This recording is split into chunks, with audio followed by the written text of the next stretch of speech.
the Queen's speech. And the first day, the first week of it was partly about Britain, the world, and international affairs, international relations. And there was a constant stream of Victorian MPs who patted themselves on the back because Britain spends somewhere around 2% of its gross national income on defence. Having a go at every other NATO country that didn't spend 2% of its gross national income on defence. And then going on to demand that Britain spends even more on defence because we were having to make up what they termed the laggards around Europe. We're not doing enough because we need to have an even bigger level of military expenditure in order to deal with the threats, so-called security in the future. And that set me thinking, that whole debate, because the NATO summit that took place in Lisbon in 2006 was very important. Because what it did was NATO gave itself a global role. The EU, similar Lisbon meeting, gave NATO a specific role within the European Union's growing foreign policy role. And it also had a requirement of all member states to spend 2% of their gross national income on defence. And so, in effect, every member state of NATO has given over 2% of its entire expenditure to NATO, its military planning to NATO, and its activities to NATO. Then you look at NATO's involvement around the world. This was a Cold War relic set up in 1948 in order to promote the Cold War between the then Soviet Union, the Soviet bloc, and the United States and Britain and other Western European countries as being the NATO bloc. It lost its raison d'etre in 1990 with the collapse of the Soviet Union. And there was no point in NATO continuing at all.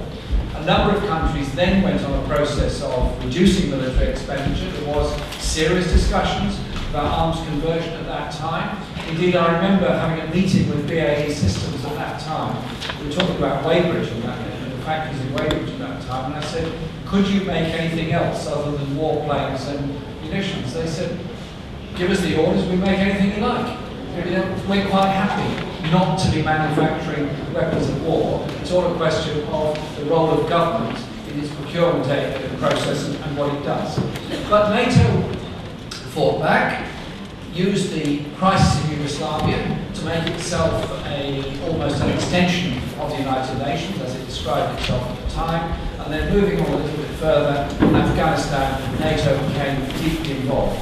Every single conflict since then, to some degree or the other, NATO has been involved. It is a major issue that we have to address, because we have to address it in terms of the role that the US is playing around the world and the role that NATO is playing alongside it. I mentioned the wars in Iraq, Afghanistan and Libya, all of which have been a disaster for the peoples of those countries. All of those have left a situation worse behind than was there when they arrived. I mean, why is it that in my own humble advice bureau in my constituency in Islington North, I'm still finding Afghan refugees arriving because they're no longer safe to live in a country that's been under Western occupation, allegedly to restore the rule of law in Afghanistan for the past 13 years. And they are trying to survive. Thousands are dying as they try to get to Indonesia or Australia or somewhere else, and Australia has disgracefully outsourced its refugee program to Papua New Guinea and doesn't give a damn, apparently, about what happens to those people. Likewise, the victims in Libya and other places. They are the real victims of war. So what's the longer-term strategy being promoted by the United States at the moment? Everything Obama, the Defense Department, and all the others say is they've got to build up for conflicts in the Asia-Pacific region. So the US strategy is to force an increase in NATO expenditure by all member states, to say to Europe that yes, we want you to build up NATO in Eastern Europe, yes, we want you to go right up to the Russian border, and whilst I'm no defender of the human rights record of Putin or what his government does, it must be pretty obvious to anybody that if you expand eastwards to the Russian border, the military interests in Russia are going to want to expand westwards towards that border. You have a built-in conflict developing there because of that process. At the same time, the US is basically preparing for some kind of long-term military rivalry with China all across the Pacific and South Asia, with the development of new bases, a huge new base in Australia, and building up alliances around that area. That is the conflict of the future. And it almost is reminiscent of the sort of global conflicts or global rivalries that led to the First World War, where huge commercial interests drag military interests behind them. This time we have almost military interests dragging commercial interests behind them. It is an extremely dangerous situation that's developing there.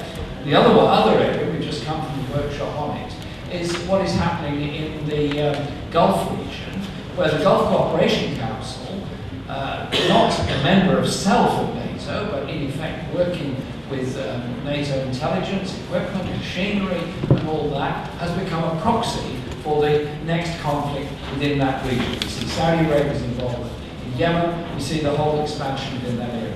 So this workshop, entitled Zombie Imperialism, I questioned why we got this title for this workshop, and I now fully understand why. Because the whole thing is so stupid that only a zombie will dream it up. That we're going into the 21st century, a century of unparalleled opportunity in terms of information, access to technology, opportunities to deal with medical problems, opportunities to deal with poverty and hunger, an opportunity to protect the planet from the environmental disaster we're inflicting upon it. And what's the message we're getting from the majority of political leaders around the world? The most important thing is to build up arms, build up defence, build up weaponry in order that there can be yet another conflict. And at the same time, demonise those people that live in poor places, or those people that follow a different faith, different culture, different background, or different lifestyle in any way. Surely the activities of all of these countries, all of these nations in promoting these global conflicts are ones that bring the utmost danger to the world. On the back of it, of course, are global corporations that then make a great deal of money out of this, through exploitation of natural resources, through the buying up of land to provide food for their countries at the expense of the people living in those areas, and so the whole sorry tale goes on. So we need to understand the history of the last century in order to comprehend what has happened in the first 15 years of this century and try to mould the future where there is a degree of international solidarity for peace, international solidarity for justice, and international solidarity to respect different cultures and different attitudes, rather than allow them to be exploited in order to get into the next conflict.